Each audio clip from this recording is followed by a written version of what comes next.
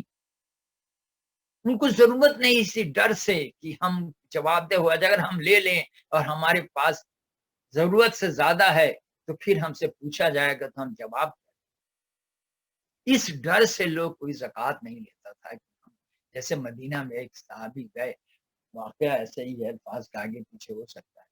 تو ایک صحابی مدینہ ابن مہاجر کو اپنی زمینوں میں سے حصہ دینے لگے. انہوں نے کہا کہ نہیں نہیں، مجھے نہیں چاہیے، میں یہ زمین لے کر کیا کروں گا، مجھے تو حساب دینا پڑے گا اس. تو یوم حساب سے ایسا خوف تھا کہ اگر 2 کپڑے ہیں، یعنی اور یہ بہت صحابہ کرام کی 14 سال زندگی تو بہت دور ہے. میں تو آج سے 60-70 سال پہلے چلے جاؤں تو میں دیکھوں تاکہ انسان کی زندگی ایسی ہے کہ 2-3 ایک کپڑا رہتا تھا عید بقرعید میں پہننے کے لیے، جس کو ہم ہندی میں دھراؤں بولتے تھے. دھراؤں میں نے دھرا ہوا، رکھا ہوا، تو ہندی میں دھراؤں بولتے کہ دھرا ہوا، یعنی ایک جوڑا عید بقرعید کے لیے طے کر کے باکس میں رکھا جاتا تھا. اور کافور کی گولیاں عام تھی کہ کافور کی گولیاں باکس میں ڈال دی جاتی تھی کہ کیونکہ یہ کپڑا اب سال بھر بعد نکلے. اور باقی 2 جوڑا کپڑے تھے کامن زندگی میں پہننے کے لیے. یہاں ایک دھوئیں گے تو پہنیں گے. یعنی یہ کامن کانسیپٹ تھا، مطلب اس میں کوئی ایسی بات نہیں تھی کہ ہاں اس میں حیرت کی بات ہے. وام الناس کا ہم یہ اس بات کے کر رہے ہیں تو 80% 90% کا، باقی جو کچھ لوگ ہوتے ہیں وہ تو معاشرے میں. تو یہ حال تھا کہ ایک دھراؤں کپڑا ہے اور 2 جوڑا کپڑا نارمل پہننے کا ہے. یہ جوتا ہی کافی ہے، ایک ہی جوتا ہوتا تھا، 10 تھوڑی ہوتے تھے.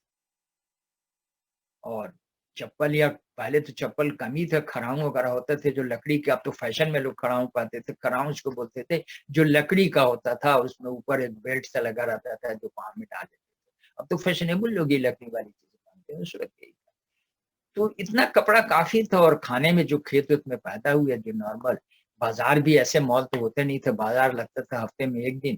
اب جائیے ضرورت کی چیز ہفتے میں 1 دن بازار سے لے کر آ جائیے، بس وہی آتے تھا رہے گی. کوئی ایسا بعد میں، اور بہت اینٹے کا گھر بہت اچھا گھر ہوتا تھا اور اس کو بہت خوبصورت بنا عید بقرعید میں. تو وہ چونا کرنا جس کو بولتے تھے، تو وہ چونا پانی میں گھول کے اور وہ ستلی کا جو وہ ہوتا تھا برش ٹائپ کی چیز، اسے رنگ دیا. بس دس از سمپل لائف. کوئی اتنا ہنگامی حالت تھوڑی تھی، بڑا سکون کی زندگی تھی. تو آپ صحابہ کرام کی زندگی سے زکات لینے والے نہ تھے. کون لے زکات، کون حساب دے بھائی، ہمیں کھانے کو ہم. تو لوگوں کو صحیح کنسپٹ مفہوم نہیں. تو اسی لیے کہا گیا کہ ایک عورت چلی جائے گی رات کو سڑک پہ اور دولت نہیں، بھائی لے کون، حساب کون دے. یہاں تو زمین کسی کو دیا جاتا ہے، لینے کو تیار نہیں کہ نہیں بھائی مجھے نہیں چاہیے. اس کا جواب دے کون؟ وہ جواب دہی تو زیادہ مشکل ہے اس چیز لینے سے. کون کسی کے زیور اور یہ روپیہ چھینے، وہ چھین کے کرے گا کیا؟ ظاہر بات ہے وہ چھینتا ہے کہ اپنی زندگی کے اسٹینڈرڈ بڑھائے. یا تو اسی سے ڈر لگ رہا ہے کہ جواب دہی کون ہو گئی. یا 2 کھجوروں کے بعد کسی کہا کسی فلسفی کا قول نہیں ہے، حکایت نہیں ہے، نہ داستان ہے. کہ ضرورت سے زیادہ اگر کوئی چیز آپ نے کھائے تو جواب دہی کرنی پڑے گی، سوچنا چاہیے. تو پتہ نہیں ہم کس انداز سے سوچتے ہیں کیا ہے دنیا کہاں گئی. یعنی حلال تو حلال ہے تو حرام بھی نہیں سوچا جاتا ہے کیا ہے. اسی طرح الفاظ کے سے جیسے کہا گیا کہ وہ لوگ جاہل، جہالت میں بڑا نام آتا ہے نا. ارے جہالت میں بھی بڑی خوبیاں تھی. حجر اسود کا موقع یاد ہے جب اٹھا کے اس کو دیوار میں فٹ کرنا تھا تو تمام قبیلے کے سرداران جمع تھے اور انہوں نے کہا اس کو تو ایک ہی شخص ایماندار ہے، معتبر آدمی ایک ہی ہے، محمد بن عبداللہ، اس کو بلائے. یعنی وہ تمام اختلافات کے باوجود دین کا ڈفرنس تھا. یہ تمام قبیلے کے سردار اس بات پر تو متفق تھے کہ ہاں ایک ہی آدمی معتبر ہے.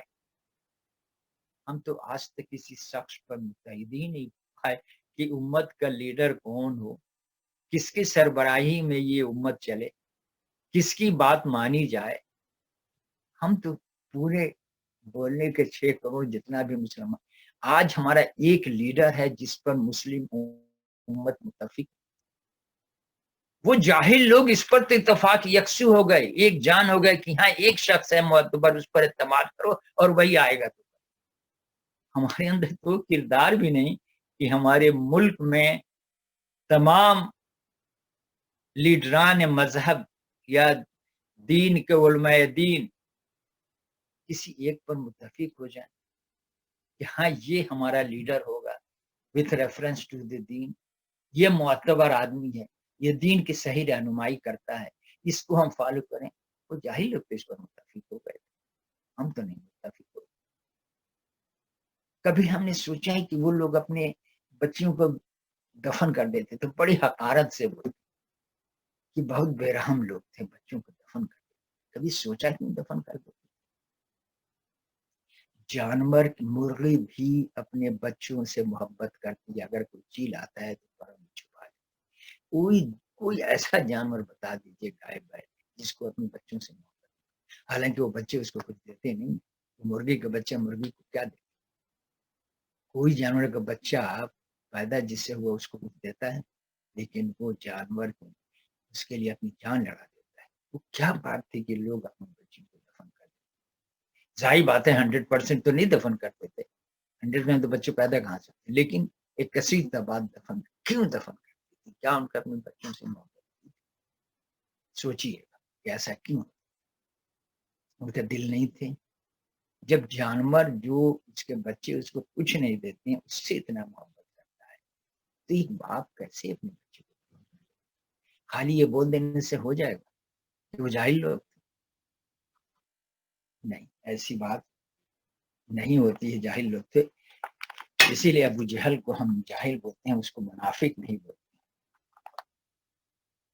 جیسے تاتاری لوگ تھے، بہت بہادر تھے، تلوار باز تھے، لیکن ان میں ایک بات تھی کہ آنےسٹ لوگ تھے، جو بات سمجھ میں آ گئی تو ٹھیک ہے، سمجھ میں آ گئی، نہیں سمجھ میں آئی تو نہیں سمجھ میں آئی۔ منافقانہ حضرت عمر جاتا کا واقعہ سنا، جب وہ گئے اپنی بہن کے پاس، انہوں نے قرآن پڑھ کے سنایا، جو بات ٹھیک ہے وہ ٹھیک ہے، نہیں ٹھیک ہے تو نہیں ٹھیک۔ تو ایک بات سمجھ، تو تتاریوں میں جو مسلمانوں کو کتنا نقصان ہوا، وہ بڑے جفاکش لوگ تھے، محنتی لوگ تھے، ہاں زندگی میں ان کے پاس کوئی لٹریچر، کوئی ہدایت نامہ نہیں، بات بولتے تھے، عدل و انصاف وہاں بھی تھا، عدل کا معنی ہے برابر سلوک کرنا، اچھا برا کی یہاں بات نہیں ہو، ترازو کے پلڑے برابر، یہ جرم کرے یہ سزا دی جائے، یہ جرم کرے یہ سزا دی جائے، وہ سزا مناسب ہے کہ نہیں، لیکن جو سزا ہے وہ سب کے لیے، یہ سزا ہے کہ چوری کرنے کا یہ سزا ہے تو سب کے لیے، وہ سزا کتنا معتبر ہے کتنا نہیں، دس از ناٹ دی کوسچن، لیکن جو ہے وہ سب کے لیے۔ تو یہی جیسے فرعون کا ایک واقعہ سنتے ہیں کہ آپ کی گائے کسی نے پکڑ کے ذبح کر دی، آپ اسی گائے کو پکڑ کے ذبح کر دی، یہ ایک صحیح مثال ہے بھائی۔ اب یہ سزا نہیں ہوگی، اس کے گائے ذبح کسی نے پکڑ کے ناجائز آپ کا کھا لیا تو اب عدالت اس کا معاوضہ روپے یا پیسے میں یا اس آدمی کو کوڑے کی سزا جو بھی ہو، آسان سزا تھا، اس نے تمہاری گائے کو ذبح کر دیا تو اس کی گائے کو ذبح کر دیا، صحیح انصاف ہے بھائی۔ ہم بولیں گے بالکل، آج ہم سوچیں گے بالکل بے وقوفوں والا انصاف، لیکن وہ پکا پکا انصاف تھا، سب کے ساتھ یہی تھا۔ تو جہالت، جاہل تھے لیکن پھر بھی اس جہالت میں بھی دیکھیے کیسی کیسی بات تھی کہ سارے قبیلے کے لوگ یہ اس بات پر متفق ہو گئے کہ ہاں یہ آدمی شریف ہے، یہ نیک آدمی ہے، معتبر آدمی۔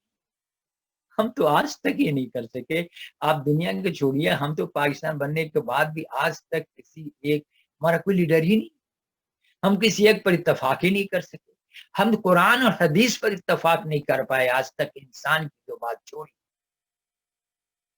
ہم تو قرآن اور حدیث اللہ پر اتفاق، اس پر ہمارا دین پر اتفاق، رسم جب ملتیں جب مٹ گئیں، یعنی عرب کی پوری جہالت تھی کیا کہ وہاں کوئی لیگل شرعی قانون نہیں تھا، لیگل قانون نہیں تھا، اخلاقی قانون نہیں تھا، جس کے مرضی میں آج جو کر رہا تھا، اسی کو بولتے ہیں رسم۔ رسم کیا ہوتا ہے؟ جس کی نہ کوئی لیگل دلیل ہو، نہ شرعی دلیل ہو، نہ اخلاقی دلیل ہو۔ جب یہ دلیلیں نہیں ہوتی اور آپ کیسے پوچھیں کہ بھائی یہ کام کیوں کر رہے ہیں، تو ہمارے یہاں کئی رسم، وہ یہ نہیں بولتا یہ شریعت ہے، یہ بھی نہیں بولتا یہ لیگل ہے، یہ بھی نہیں بولتا یہ اخلاق ہے، بولتا یہ ہمارے یہاں رسم۔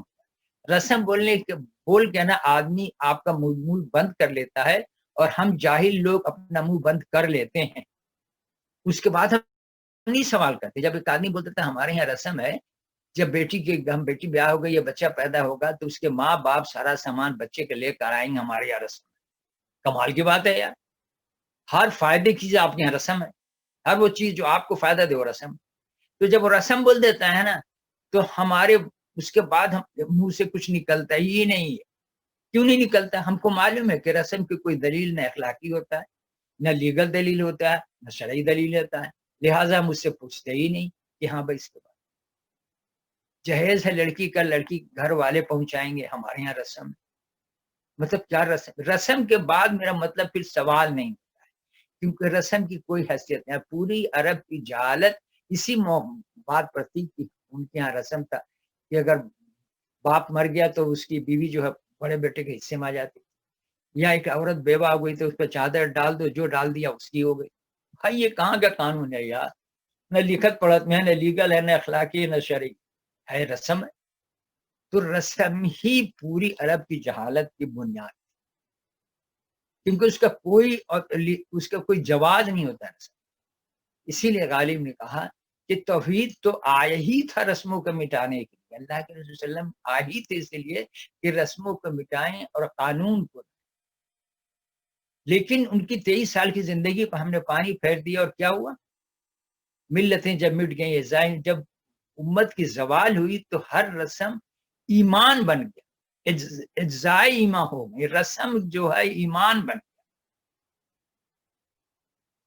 اب دیکھیے ایک اشارہ ایسی, یہ بہت دور ہم نہیں جائیں گے, کہ یہ جنازہ وغیرہ جو بھی ہوا وہ داتا گنج بخش, یہ 3 الفاظ کہاں سے آئے یہ خود تحقیق. ان کی مزار پر مفتی منیب رسم کل ادا کر رہے ہیں. یعنی وہ الفاظ ہیں رسم کل. اب میں نے پہلے ایسی چلتی پھرتی کئی کہا تھا کہ یار یہ 4 کل جو ہے نہ اس میں موت کا ذکر ہے نہ میت کا ذکر ہے. موت کسی کی میت ہوتی ہے تو یہ ٹیکنیکل سوال ہے کہ کیوں پڑھتے ہیں. نہ تو اس میں موت کا ذکر ہے نہ میت کا ذکر ہے, تو پھر میت میں کیوں پڑھتے ہیں؟ یہ بھائی کوئی چیز اس وقت لاگو ہوتا ہے جب اس کا کوئی ریلیشن بنتا ہے. یہاں ان 4 کل کا میت سے ذکر ہے, موت سے ذکر ہے, یا موت کی تکلیف سے ذکر ہے. کوئی ریلیشن تو ہو نا. ان 4 کل کا موت سے میت سے تو کہیں دور دور کا ریلیشن نہیں ہے, تو پھر اس موقع پہ کیوں پڑھتے ہیں؟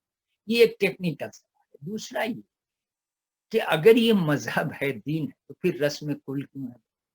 یہ رسم نہیں بولے نا. کل اب بولے گا رسم نماز ادا کی جائے, رسم عید پڑھ لیا جائے. تو آپ اگر دین کے کام میں رسم لگا دیے تو پھر تو بڑا مسئلہ ہو جائے گا. پھر بولے گا کہ رسم جنازہ ادا کی جائے, رسم روزہ رکھ لیا جائے. تو اگر یہ دین ہے تو رسم کو ہٹا دیں, اور رسم ہے تو دین کو ہٹا دیں. دونوں ایک ساتھ کیسے لے کے چلیں گے؟ بہرحال یہ باتیں میں آپ لوگوں کے لیے ذرا سوچنا چاہیے کہ یہ کیا ہے. ہم دین پر اتفاق نہیں کریں, ہمارا قرآن پر ہم اتفاق نہیں. لفظی تو پر قرآن ہمارا سب کا ہے. کتنے لوگ پڑھتے ہیں, کتنے سمجھتے ہیں, کتنے اس پر اتفاق کرتے ہیں. رسول کی حیثیت پہ آج تک ہم اتفاق نہیں کرتے. کوئی بولتا بشر ہے, کوئی بولتا نہیں بشر ہے, کوئی بولتا سایہ ہے, کوئی بولتا نہیں ہے.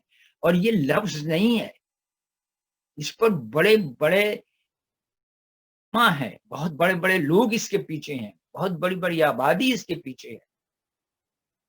اب اتنی پیچھے ہے کہ ان پر اگر اسٹیٹ یا آج کے دور میں ایک مثال دے رہا ہوں کہ وزیر اعظم یا صدر کچھ بول دے تو وہ اس کی سیٹ کل رہے گی نہیں, وہ بیٹھ نہیں پائے گا.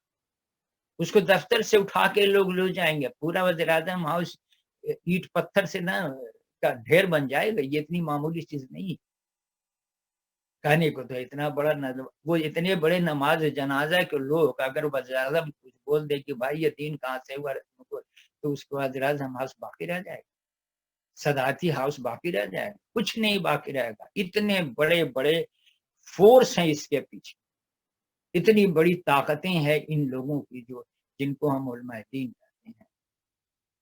تو ہم تو کسی بات پر اتفاق نہیں کر پائے. وہ تو قبیلے کے سردار ایک شخص پہ جس سے ان کو مطلب یہ تھا, لڑائی تھی, جھگڑا تھا, پریشان تھے کہ شخص کو کیا کریں. بولتے تھے دولت لینا ہے دولت لے لو, اور شادی کرنا وہ بھی قبول کرتے ہیں, حکومت لینا ہے سب کچھ لے لو, ہماری جان چھوڑ گئی یار تم کیا یہ کلمہ لے کر آ گئے. وہ سارا فساد, اتنے عاجز تھے اس. کہ بولتے تھے جو مرضی ہم سے مانگ لو ہم دے دیں گے لیکن ہماری جان چھوڑ. وہ سارے متفق ہو گئے کہ اگر کوئی معتبر آدمی ہے تو وہی شخص. ہم تو کہیں بھی متفق نہیں ہوتے. کہاں ہم متفق ہوتے؟ تو افسوس کی بات یہی ہوتی ہے کہ آج دنیا میں کوئی ہمارا اتفاق نہیں. کہاں جائیں، کس سے پوچھیں، کون ہمیں بتائے گا کہ ہم کہاں گئے اور کیا، کس سے پوچھیں، کس سے جواب طلب کریں. وہ ایک یاد آیا نا کہ مجھ سے مت پوچھو تقدس کے عناصر کیا ہیں. مجھ سے مت پوچھو تقدس کے عناصر کیا ہیں، جبہ و تورا دستار و قبا سے پوچھو. سمجھ ان سے پوچھو کیا ہے، کیا چیز ہے. تو یہ میں نے تھوڑا سا آپ کو اقتباس سنا ہے کہ خدا پرست زندگی اور خود پرست زندگی کیا چیز ہوتی ہے اور اس کے کیا اثرات معاشرے پر مرتب ہوتے ہیں. اب اسی کے حوالے سے میں ابھی تھوڑا سا اللہ کے رسول صلی اللہ علیہ وسلم کے بارے میں تھا، لیکن ہم قرآنی حیثیت میں اسے خدا پرستی وتھ ریسپیکٹ جو ابھی کہا اس کی حیثیت سے قرآن کیا کہتا ہے. جب ہر صاحب مال کے مال میں دوسروں کا بھی حقوق ہوتے ہیں تو اس کو اللہ تعالی خرچ کرنے کی کتاب اجازت نہیں دے. تو پھر اس کے لیے صحیح رویہ یہ ہو سکتا ہے احتیاط، اعتدال اور کفایت شعاری کے ساتھ اپنی جائز ضروریات پر خرچ کیا جائے. بقیہ مال کے معاملے میں وہ اپنے آپ کو دوسرے حقداروں کے امین سمجھے. یعنی اگر ضرورت سے زیادہ مال ہے تو دوسرے حقداروں کا امین سمجھے، امین ہے، اور اسے امانت کو نہایت احتیاط کے ساتھ ادا کرے.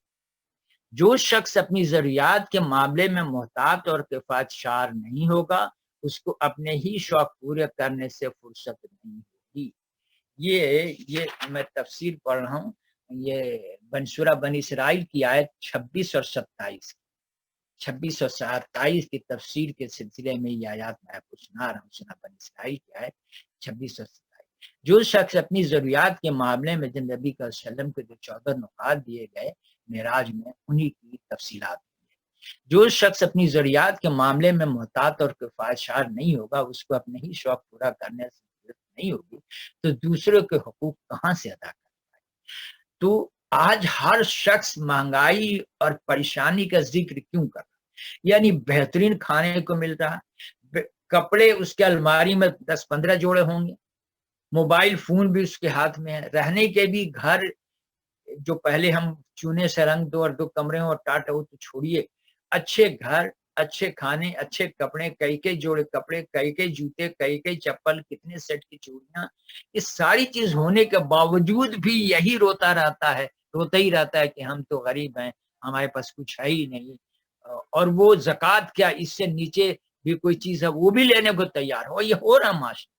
اچھے خاصے پیسے والے لوگ زکوٰۃ، بیٹی کی شادی ہے اور اتنے زکوٰۃ کے پیسے لے لیتے ہیں کہ کئی شادیاں اس میں ہو جائیں.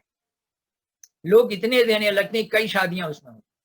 تو پہلے ایسا نہیں تھا، ایسا ایمان کا تقاضا ہی ختم ہو گیا. تو دوسرے حقوق، جو لوگ فضول خرچ ہیں وہ شیطان کے بھائی ہیں اور شیطان اپنے رب کا ناشکرا ہے.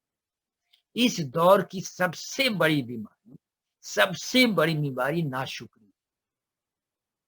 ناشکری. کہاں جا کے جو جہاں ہے وہاں ناشکرا ہے. دولت مند بھی ناشکرا ہے، مڈل کلاس بھی ناشکرا ہے، جو اس کو غریب ہے ادھر ہے وہ بھی ناشکرا ہے. یعنی ہر آدمی ناشکرا ہے، پریشان ہے. اور صرف وہ جب ٹی وی میں آپ کو دکھاتا ہے کہ مہنگائی بہت ہو گئی ہے، اسی لیے میں نے آپ کو یاد ہوگا وہ 4 شعر سنائے تھے کہ بازار میں تو رہزن بیٹھے ہیں لوٹنے کو، روٹی ملے کہاں سے، آٹا ملے کہاں سے. دم توڑتے ہیں بچے فاقہ کشی سے گھٹ کر، آواز آ رہی ہے اب تو ہر ایک مکان سے. تاریخ کنوں کا یارو احساس ہو اسے کیا، گھر جس نے اپنا سجا لیا ہو کہکشاں سے. سندھ ہو یا بلوچستان، سرحد ہو یا پنجاب، غربت پکارتی ہے ہم کو کہاں کہاں سے. یہ 4 اشعار ہم نے سنائے اور پوچھا آپ سے کہ کیا ابھی کی حکومت میں یہ چاروں شعر فٹ نہیں ہے؟ لوگ یہی بات نہیں کہتے ہیں. کسی نے کہا بالکل صحیح ہے. بلکہ آپ یہ اشعار وہ کیا چھوٹے کمپیوٹر موبائل فون پر ڈال دیں۔ میں نے کہا لیکن افسوس کی بات ہے کہ یہ چاروں اشعار 75 میں لکھے گئے، 1975 جو آپ بول رہے ہیں ابھی فٹ، تو پھر آپ کیوں بول رہے ہیں کہ بہت زیادہ 75 میں تو یہ آتی ہے، یہ تو ڈری کولین کے مشاعرے بھی شیر پڑے۔ تو ہر آدمی ناشکر ہے، جو جہاں ہے ناشکر کیا جائے، پتہ نہیں کیا حال ہے۔ تو یہاں کہا جا رہا فضول خرچ ہیں وہ شیطان کے بھائی ہیں، اور فضول خرچی کا ڈیفینیشن کیا ہے؟ آپ کے پاس پہننے کے کپڑے ہیں، کھانے کو پیسے بھی ہیں، 3-4 وقت مہینے بھر کے کھانے ہیں، فریج بھی بھرا ہوا ہے، لذت کے کھانے کھا رہے ہیں، لیکن ناشکری ختم نہیں ہوتی ہے۔ تو علامہ نے تو غلط نہیں لکھا تھا، دل کی آزادی شکم سامان موت، ضمیر مردہ ہو جاتی ہے ایسے لوگوں، ان کی سوچ مردہ ہو جاتی ہے۔ جن لوگوں کو اللہ اپنی نعمتیں دیتا ہے اس کا فطری تقاضا یہ ہے کہ اپنے رب کی نعمت کا شکر گزار ہوں اور اس کو انہی کاموں پر صرف کریں جو اللہ کے رضا کو موجود۔ لیکن شیطان ان کو رغلا کے اپنی راہ پر لگا لیتا ہے، وہ خدا کا بخشا ہوا مال ان سے ان کاموں پہ خرچ کراتا ہے جو جن کو خدا سے دور دور تک شیطان سے قریب قریب تک۔ یہ میں اسی لیے اس موضوع کو لیا کہ کیسے کہ شیطان ان کے مال کو اس جگہ خرچ کراتا ہے جو اللہ سے ان کو دور دور کر دیا جاتا ہے، ضلالم بعیدہ، اور شیطان سے قریب قریب ہو جاتے ہیں۔ یہ امین حسن اسلامی نے اپنی تفسیر میں اس بات کی وضاحت کی تھی، سورہ بنی اسرائیل کی آیات 26 اور 27۔ فضل خرچ بن کر اپنی معاشی طاقت کو ضائع نہ کریں، اس کے برعکس ان کے اندر توازن کی ایسی صحیح حس موجود ہونی چاہیے کہ وہ بجا خرچ سے باز بھی نہ رہیں اور بجا خرچ یعنی جائز خرچ سے باز بھی نہ رہیں اور بیجا خرچ کی خرابیوں میں مبتلا بھی نہ۔ فخر، ریا اور نمائش کی خرچ، عیاشی اور فسق و فجور کا خرچ، تمام ایسے خرچ جو انسان کی حقیقی ضروریات اور مفید کاموں میں صرف ہونے کے بجائے دولت غلط راستوں میں بہا دیں، دراصل خدا کی نعمت کا کفران ہے۔ جو لوگ اس طرح اپنی دولت کو خرچ کرتے ہیں وہ شیطان کے بھائی ہیں۔ ایک سالے معاشرے کی اخلاقی تربیت اجتماعی دباؤ قانونی پابندیوں کے ذریعہ سے بے جا صرف مال کو روک تھام کرنی چاہیے، یعنی اس میں ہم آگے پڑھیں گے آپ کو بتائیں گے یہ ایک لیگل میٹر۔ ایک سالے معاشرہ کو اخلاقی تربیت اجتماعی دباؤ معاشرے کی دباؤ اور قانونی پابندیاں جو اسٹیٹ لاگو کرے کے ذریعہ سے بیجا صرف مال کی روک تھام کرنی چاہیے۔ مدینہ طیبہ کی ریاست میں ان دونوں دفعات کی منشا کو صحیح ترجمانی مختلف عملی طریقہ سے، ایک طرف فضل خرچی اور عیاشی کو بہت سی صورتوں کو ازرو قانون حرام کیا گیا۔ اس بات پر غور کہ یہ نہیں جس کے پاس دولت ہے جو چاہے کرے، شریعت اپنی جگہ لیکن حکومت کی بھی قانون۔ ایک طرف فضل خرچی اور عیاشی کی بہت سی صورتوں کا ضرور قانون حرام کیا گیا، دوسری طرف بالواسطہ قانونی تدابیر سے بیجا صرف مال کی روک تھام، تیسری طرف معاشرتی اصلاح کے ذریعے ان سبھی رسموں کو خاتمہ کیا گیا جن میں فضل خرچیاں کی۔ اب یہاں کیا آ گیا؟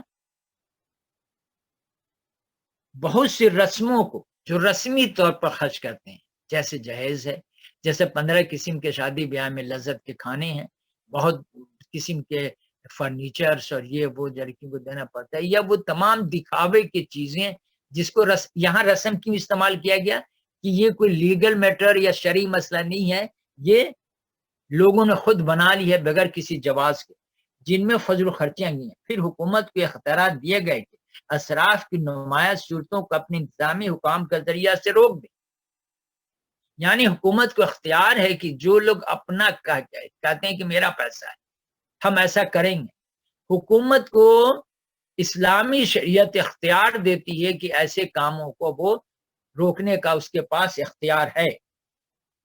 اس طرح زکوٰۃ و صدقات کے احکام سے بخل کا زور بھی توڑا گیا اور امر کے امکانات باقی رہنے دیے۔ اس میں وہ یہ مودودی صاحب کی تفاسیر تھی جس میں انہوں نے کہا کہ حکومت وقت کو یہ پورا اختیار ہے کہ فضل خرچ اور دکھاوے کے لیے جو مال خرچ کرتے ہیں، اختیارات ہے حکومت کو کہ اس کو روک۔ اس موضوع پر اور بھی ہم چیزیں آپ کو لیگل میٹر کا بتائیں گے، جو ابھی کتاب میرے پاس ہے کتب صاحب کی سوشل جسٹس اسلام۔ اسراف اور تبذیر میں فرق کیا ہے؟ قرآن کے لفظ سورہ بنی اسرائیل کی تبذیر ہے نا، اسی کا یہ تفسیر بتایا جا رہا۔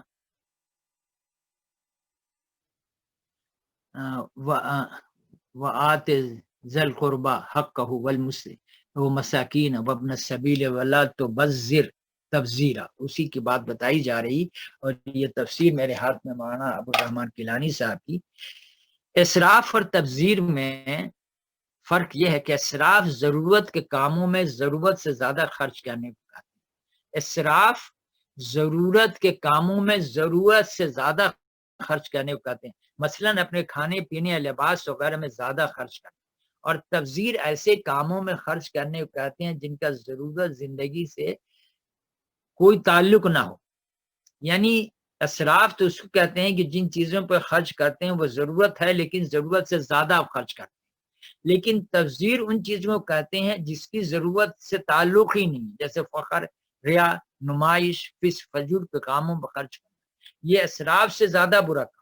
اسراف بھی برا کام ہے کہ اپنی ضرورت سے زیادہ خرچ، لیکن تبذیر تو وہ ہے جس کی ضرورت ہی نہیں آپ نے خرچ کیا، فخر نمائش۔ اس لیے ایسے لوگوں کا شیطان کا بھائی کہا گیا ہے۔ شیطان نے بھی اللہ کی نعمتوں پر ناشکری کی۔ ایک شخص نے اللہ کے بہت غلط راستوں پر خرچ کر کے اللہ کے یعنی اللہ کا مال غلط راستوں پر خرچ کر کے اس نے اس کی ناشکری کی ہے۔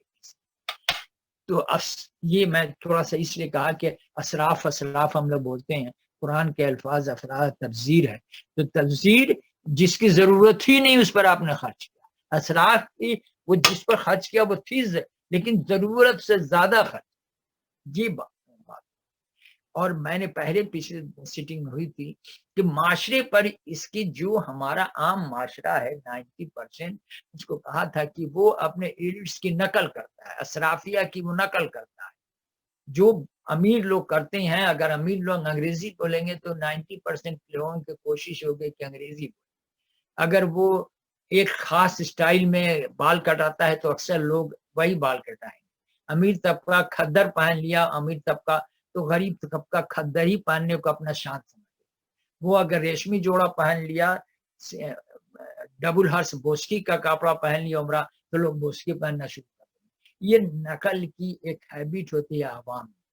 اسی لیے آتا ہے کہ جب کسی قوم کو گمراہ کرنا ہوتا ہے تو ایلٹس کو گمراہ کر دیتے ہیں، اور جب کوئی فیشن جاری کرنا ہو ملک میں آپ کو تو وہی جس کو آپ سیلیبریٹی کہتے ہیں اس کو پہنا کے ٹی وی پر دکھا دیجیے۔ آپ کو 2.5 کروڑ آدمی یا 20 کروڑ آدمی کو سمجھانے کی بولنے کی ضرورت نہیں، صرف کو ایک ڈیزائن بنائیے، ایک سیلیبریٹی جس کو ہم انورٹڈ کاما کے اندر بول رہے ہیں اس کو پہنائیے، ٹی وی پہ دکھائیے، تو 22 کروڑ لوگ اس کا سمجھ لیں کہ بھائی یہ اسٹائل پہننا چاہیے، ایسا اس رنگ کا کپڑا پہننا چاہیے، اس موسم میں یہ کپڑا پہننا چاہیے، نیچا پائجا پہننا چاہیے، اونچا تو یہ ایک پکچر دکھا دیے پورا اسی کی نقل شروع ہو جائے گی، because they are called as celebrities, معززین کہلاتے ہیں۔ سیلیبریٹی کا معنی معززین ہوا نا، تو معزز کہلاتے ہیں تو لوگ انہی کی نقل کریں۔ تو یہ خرچ ایک آدمی تک یہ طریقہ محدود نہیں رہتا بلکہ الناس کی بڑی تعداد اس کو فالو کرنے لگتی ہے۔ جب اس کو فالو کرنے لگتی ہے تو اس کے لیے پیسے کہاں سے آئیے؟ تو پھر اس کے لیے کسی کا بیگ چھینو، کسی کو موٹر سائیکل چھینو، گاڑی چھینو، کسی کا ڈاکہ ڈالو، پھر یہ تمام طریقہ جب پھر دفتر میں ہیں تو وہاں رشوت لو، رشوت لے کے کام کرو، کہیں نہ کہیں سے پیسہ آپ کو لانا ہے ان چیزوں کو پورا کرنے کے لیے۔ تو پھر معاشرے میں تمام برائیاں جنم لیتی ہیں کہ وہ ٹارگٹ پورا کرنا ہے جو امیر لوگ جیسے کپڑے پہنتے ہیں، جیسے کھاتے ہیں تو ویسے کھانا چاہیے۔ اگر 2 دریا پر جا کے ہم نے بند نہیں کھایا تو پھر ہم بھی کوئی آدمی ہے۔ اب یہ مت سمجھیے میں 2 دریا دیکھا ہوں، میں نے دیکھا بھی نہیں، سنتا بہت ہے کہ 2 دریا پر جب بند کھا لیے تو آپ ایک معزز آدمی، آپ ایک پڑھے لکھے آدمی، آپ امیر آدمی۔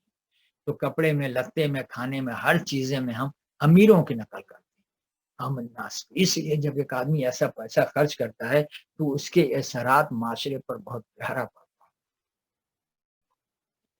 کپڑے لتے میں ایک امیر طبقہ اگر ہے تنگ لباس پہنتا ہے تو ہر آدمی تنگ لباس پہننا کرے۔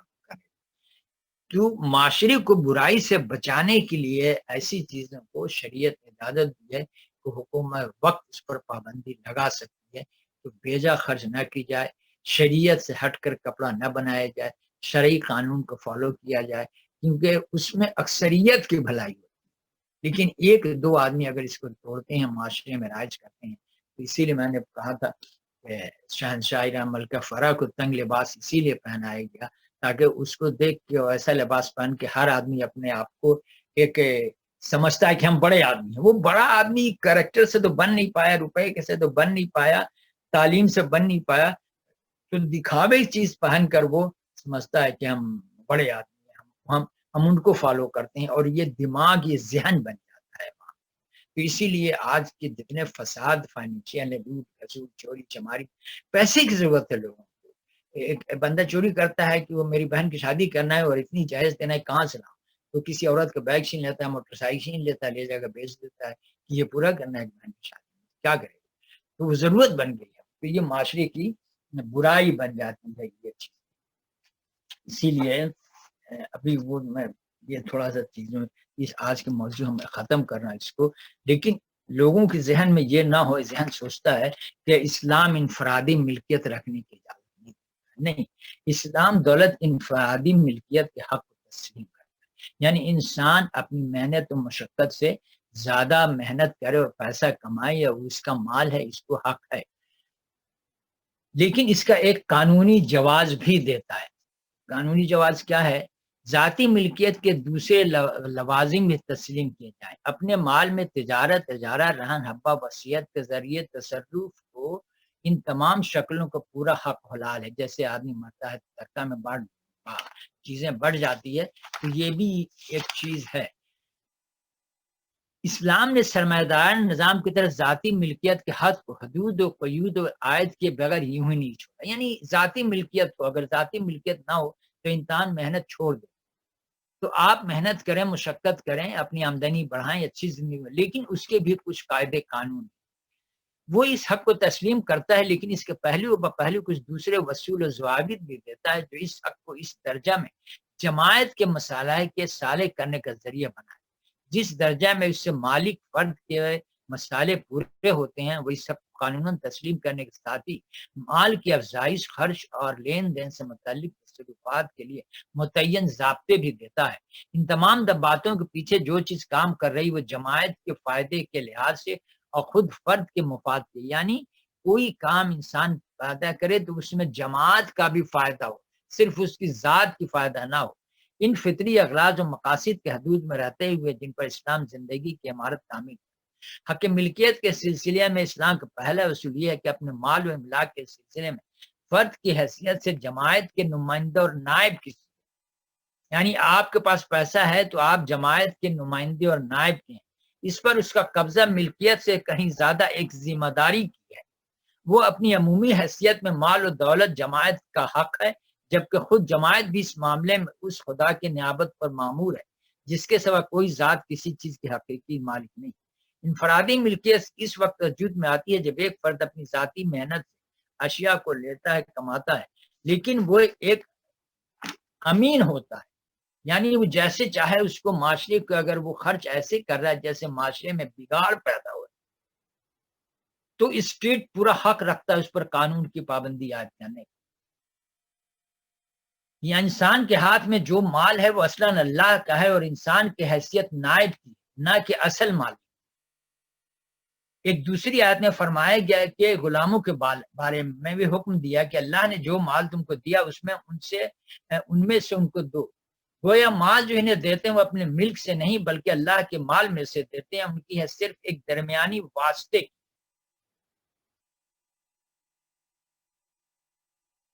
جب کوئی تصرف میں نادانی اور نالائکی کا مظاہرہ کرے تو سرپرست یا سماج کو حق تصرف واپس چھین لینے کا بھی حق ہے۔ کوئی غلط طریقے سے پیسہ خرچ کر رہا ہے دکھاوے کے لیے، ایسی صورت جس کا اثرات معاشرے پر پڑ رہا ہے، معاشرے میں گمراہی پھیل رہی، بدنظمی پھیل رہی، تو معاشرے کا حق پہنچتا ہے کہ اس کا حق واپس چھین لے، اس کو یہ حق نہ دے کہ وہ پیسہ اس طرح سے خرچ کرے۔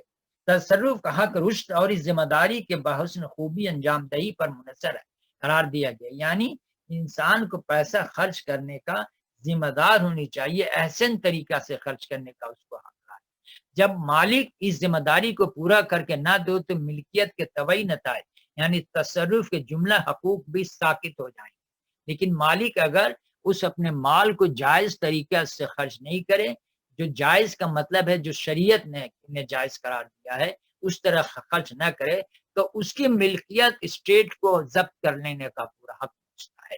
اس وصول کی تائید اس سے بھی ہوتی ہے جس کا کوئی وارث نہ ہو اس کا وارث امام ہوتا ہے۔ یعنی اگر ایک عام آدمی کا پیسہ ہے ایک آدمی کے پاس اور قانون یا شریعت کے مطابق پیسہ نہیں خرچ کرتا ہے، وہ اس طرح خرچ کرتا ہے کہ معاشرے میں اس سے بدنظمی پھیل رہی ہے، معاشرہ گمراہی کی طرف جا رہا ہے، تو اسٹیٹ کو اسلام یہ حق دیتا ہے کہ اس کے مال کو ضبط کر لیا جائے۔ اسی قانون میں بھی اگر وہ احسن طریقے، اسی لیے کہا گیا کہ یتیموں کا مال کی اس کے مال اس وقت تک اپنے قبضے میں رکھو جب تک وہ سمجھدار نہ ہو جائے، رشد کو نہ پہنچ جائے۔ یعنی جب یتیم اس اتنی ایج ہو جائے کہ وہ مال کا صحیح استعمال، مال یتیم کا ہے لیکن اس کو دینے سے منع کیا گیا کہ اس وقت تک اس کے حوالے نہیں کرو جب تک وہ سمجھدار نہ ہو جائے۔ سمجھدار کا مطلب وہ یہ نہ سمجھ لے کہ مال کس طرح سے جائز طریقے سے خرچ کرنا چاہیے۔ جب یہ اس ایج کو پہنچ جائے پھر اس کا مال اس کے حوالے کر، یعنی اس کا مال بھی تم اس کو نہیں دو جب تک وہ سمجھدار نہ ہو جائے، کیونکہ مال کو وہ غلط طریقے سے خرچ کرے۔ تو اس سے یہ ہوتی ہے کہ اگر کسی کا یہاں کا قانون بھی ہے شاید کہ جب وراثت نہیں ہو، ولس نہیں ہے، تو جو مال و متاع وہ اسٹیٹ اپنے قبضے میں کر لیتی ہے۔ اب وہ کب دیتی ہے ہم کو یہاں قانون، لیکن اسلام کہتا ہے کہ وہ مال گورنمنٹ کے حق محفوظ کر لے گی، اور یتیم کا اس کا مال یتیم کا جو ہے جو گورنمنٹ کے پاس رہے گی، اور اس وقت اس کو دے گی جب وہ اس لائق ہو جائے گا کہ وہ سمجھ لے کہ مال کس طرح خرچ کرنا چاہیے۔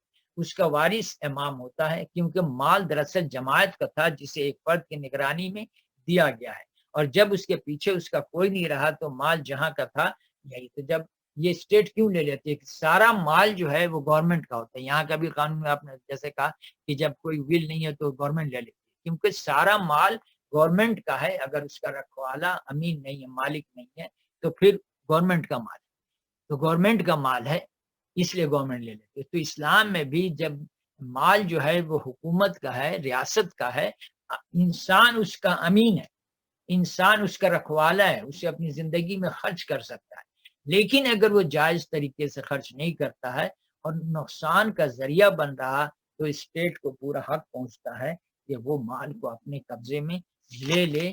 یہ نہیں ہوتا۔ لوگ اعتراض کریں کہ بھائی اس کا مال ہے تو حکومت کیسے لے کیسے نہیں، اس لیے میں نے آپ کو یہ بات بتائی کہ نہیں، اسٹیٹ کو پورا حق پہنچتا ہے کہ غلط طریقے سے مال اگر کوئی خرچ کر رہا ہے جو اس کی ذات سے علاوہ دوسروں کو متاثر کر رہا ہے تو اسٹیٹ کو یہ حق پہنچتا ہے کہ اس کا مال ضبط کر لے۔ اب تو عمران خان ضبط کرے گا تو قیامت آ جائے گی۔ تو یہ تھوڑی سی باتیں میں نے آپ کو پڑھ کے سنائی، وہ کیونکہ اگلے 10ویں ٹاپک میں پھر ہم اپنے ہائی وے پہ چلے جائیں گے، اور تھوڑی سی بات رہ گئی تو وہ اصل میں نبی صلی اللہ علیہ وسلم کی سنت اور ربیع الاول جو ملے جلے جو چیزیں ہیں، تو اصل موضوع آتا ہی اس وقت جب ہم نبی صلی اللہ علیہ وسلم کی سنت سے ہٹتے ہیں۔ اگر اس پر قائم رہتے ہیں تو یہ موضوع آنے کی ضرورت ہی نہیں پیش آتی، لیکن ہمارا شریعت تو ہے ہی نہیں اللہ کے رسول کی سنت، اور کیا ہماری شریعت۔ تو جب اس سے ہٹتے ہیں قرآن سے، اور قرآن کہتا ہے اطیعوا اللہ واطیعوا الرسول، پھر یہ فساد جنم دیتا ہے۔ ایک موضوع ہے ابوالکلام آزاد کی کتاب میرے ہاتھ میں، جب تم اس ماہ مبارک میں یہ سب کچھ کرتے ہو اور اس ماہ کے واقعہ ولادت کی یاد میں خوشیاں مناتے ہو تو اس مسرتوں کے اندر تمہیں کبھی اپنا وہ ماتم بھی یاد آتا ہے؟ یہاں تو ماتم کہیے اگر ابھی اول میں تو ساری توڑ دیا جائے۔ تمہیں کبھی اپنا وہ ماتم بھی یاد آتا ہے جس کے بغیر اب تمہاری کوئی خوشی نہیں ہو سکتی؟ کبھی تم نے اس حقیقت پر یہ غور کیا ہے کہ کس کی پیدائش ہے جس کی یاد کے لیے تم سر و سامان کرتے ہو؟ یہ کون تھا جس کی ولادت کے تذکرے میں تمہارے لیے خوشیوں اور مسرتوں کا ایسا عزیز پیام ہے؟ افسوس اگر اس مہینے کی آمد تمہارے لیے جشن و مسرت کا پیام ہے، کیونکہ اسی مہینے میں وہ آیا جس نے ہمیں سب کچھ دیا۔ بہت نوٹ کرنے کا یہ جملہ ہے، تو غور سے سنیے اور نوٹ کیجیے۔ افسوس اس مہینے کی آمد تمہارے لیے جشن و مسرت کا پیام ہے، کیونکہ اس مہینے میں وہ آیا جس نے ہمیں سب کچھ دیا۔ تو میرے لیے اس سے بڑھ کر اور کسی مہینے میں ماتم نہیں، کیونکہ اس مہینے میں پیدا ہونے والے نے جو کچھ ہمیں دیا وہ سب کچھ ہم نے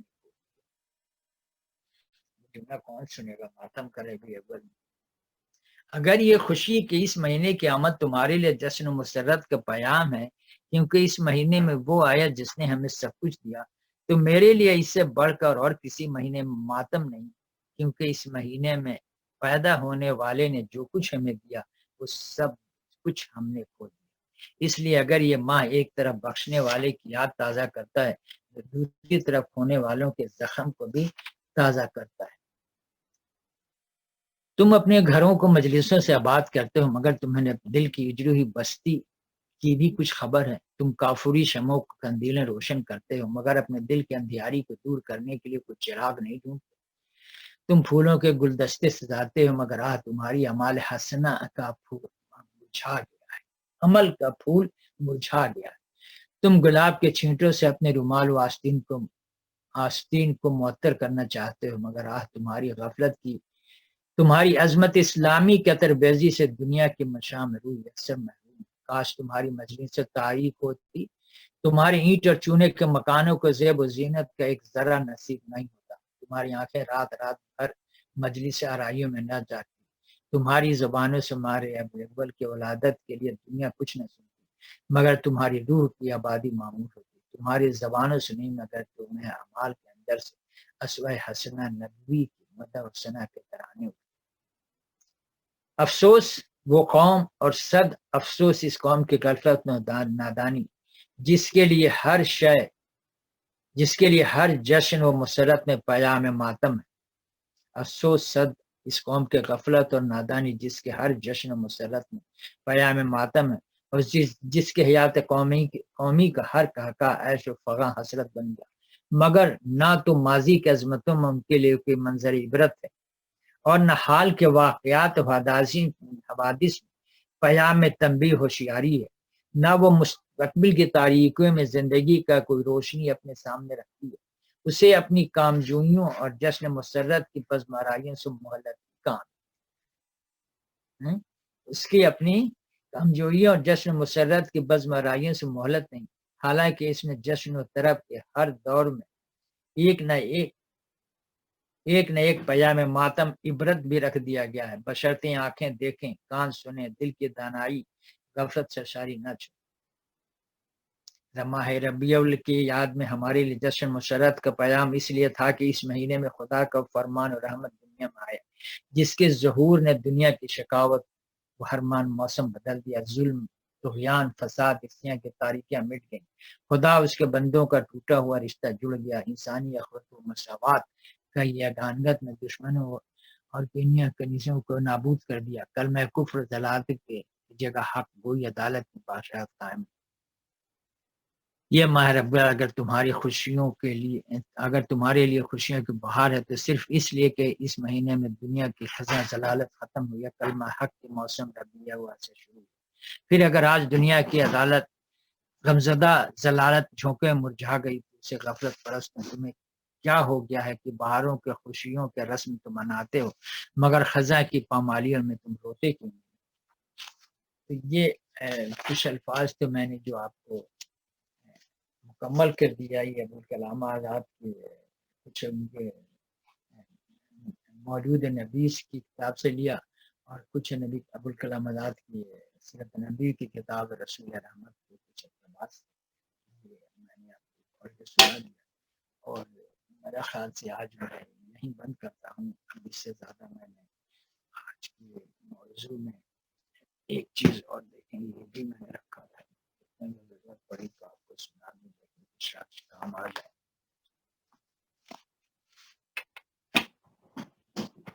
بہرحال ایک چھوٹی چیز ہے، وقت سے سنا دینا آپ کو۔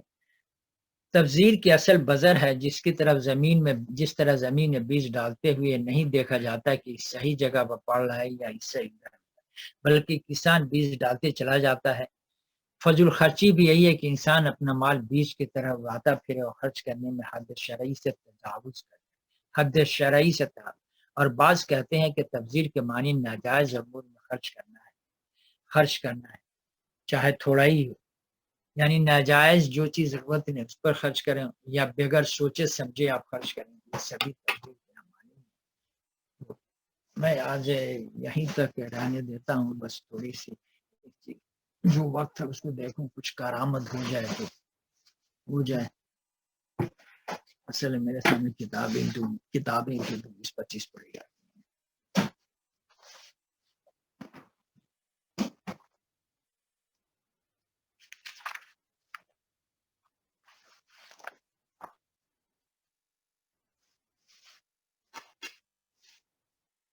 چلیے آج یہیں تک، پھر آئندہ گفتگو کریں گے۔